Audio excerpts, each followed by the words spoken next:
السلام عليكم. النهاردة ان شاء الله هنعمل الطبق الجميل ده، طبق الفشة اللذيذ بطريقة سهلة جدا. يا رب تعجبكم، وتعالوا نشوف واحدة واحدة هنعمل ايه. ولو عجبكم الفيديو فضلا الاشتراك في القناة. اول حاجة هنشوف هنغسل الفشة ازاي، والخطوة دي مهمة جدا جدا، لان الفشة لو ما اتغسلتش كويس هتدي طعم وحش قوي في الشوربة بتاعتها، لان في ناس كمان بتحب تشرب شوربة الفشة. حتى لو مش هنشرب الشوربه بتاعتها لازم الفشه تتغسل كويس قوي من الدم اللي جواها، علشان بعد كده ما تديناش طعم زفر. ازاي بقى نغسلها؟ مبدئيا يعني الفشه لازم تكون باللون الوردي ده، ما تكونش بيضه خالص وما تكونش لونها مغير، يبقى اللون الوردي ده. شايفين الفتحات اللي في الفشه دي؟ مهمه جدا ان احنا ناخد الفشه ونسلط الميه يعني على الفتحات دي علشان يخرج منها الدم، وكل ما نشطفها نضغط عليها كده علشان لو في اي دم في الفتحات دي تخرج. بصوا، نفضل نغير الميه كده يعني 6 7 مرات، ما نزهقش.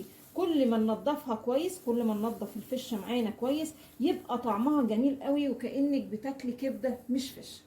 بعد ما نغسلها بقى كويس قوي، وما نبالغش يعني في غسيل الفش، يعني مفيش داعي انك تنقعيها بقى في ليمون وخل والحاجات دي، لا ما تبالغيش فيها. وهنشوف الاول نخرج منها اي زفاره او اي طعم وحش ازاي. حله فيها ميه على النار، واول ما تغلي، ولازم تغلي قوي، هنزل بقى كده بالفشه. الميه ما فيهاش ولا بصل ولا اي حاجه، لاني مش بسلق الفشه، انا بس عايزه انزل اي زفاره او طعم مش ظريف جوه الفشه. وبالتفاصيل مع بعض واحده واحده، وان شاء الله الطريقه هتعجبكم. بعد 5 دقايق كده والفشه خدت غلوه ولونها زي ما انتم شايفين كده غير. هرمي بقى الميه دي وهاخد الفشه اشطفها كده تحت الحنفيه شطفه حلوه، ونشوف هنكمل ازاي. رميت الميه وغسلت الحله وجبت مكانها بقى ميه نظيفه. هضيف عليها بقى طماطم وبصل كده شرايح، ومعايا كوبيبه صيني. بعد ما الميه تغلي كده بقى بالخضار اللي احنا حاطينه، اضيف بقى عليها الفشه. هغطي الحله بقى واستنى لحد ما الفشه تستوي معايا خالص، بين وقت والتاني اجي اديها تقليبه.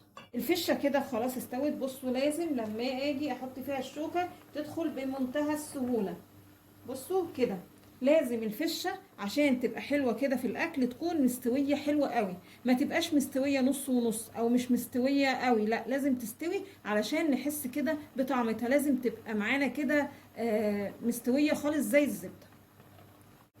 هصفيها بقى كويس قوي من الشوربه. طبعا انا مش حاطه ملح ولا حاجه لان هرمي شوربتها، لكن لو في ناس بتحب شوربه الفشه تقدري بقى ايه تحطي فيها الملح زي ما انت عايزه. بعد ما بردت هقطعها بقى كده طرنشات او شرايح صغيره، اي تقطيعه بقى تحبيها. بصوا بتتقطع بسهوله ازاي بالشكل ده. تعالوا بقى نشوف هنكمل ازاي. معلقه سمنه على النار، وهضيف عليها كده بصل شرايح. انا عايزه بس البصل يدبل. بعد البصل ما دبل هضيف 2 3 توم مهروسين. التوم كده ريحته ظهرت. هضيف بقى فلفل الوان، وانا بشوح كده المكونات مع بعض هحط بقى التوابل تاخد تشويحه هي كمان. انا حاطه هنا بابريكا وسنه قرفه ناعمه وشويه فلفل اسمر وشويه كمون.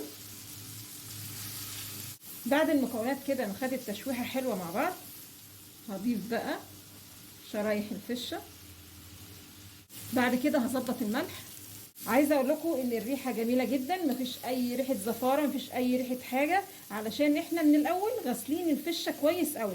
الفشه لو ما اتغسلتش كويس مهما بقى تشوحيها، مهما تحطي عليها بهارات، برضو بيبقى فيها طعم كده وريحه مش حلو خالص.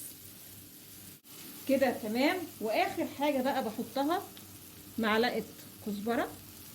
معلقه الكزبره بقى اللي بنحطها الاخر مع التشويح بتدي برضو ريحه حلوه قوي للفشه. وحاولي ما تكتريش في التوابل علشان ما تضيعيش طعم الفشه.